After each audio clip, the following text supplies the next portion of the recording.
How to use wildcards in Fantasy Premier League. In this tutorial, I'm going to show you guys how you can easily use wildcards in the Fantasy Premier League. First thing you're going to have to do is have the application downloaded to your device.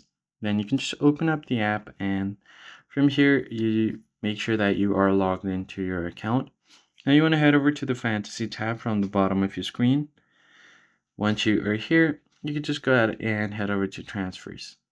Now, what a wildcard is if you try to make transfers before any games in Fantasy Premier, so what happens is you are going to lose some points.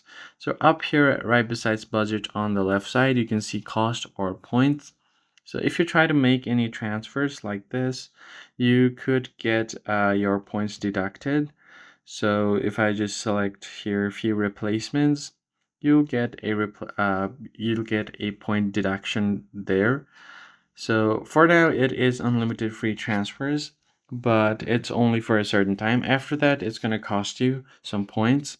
So in order to avoid that, you can use the wildcard. Currently, I don't have any wildcards, but if you have wildcards and if you use it, you will be able to make different transfers without having to lose any points before the Fantasy Premier game.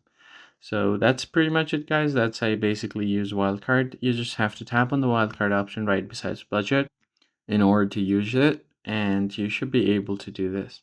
So that's pretty much it, guys. If this was helpful, hit the like button below and subscribe. I'll catch you guys on the next one.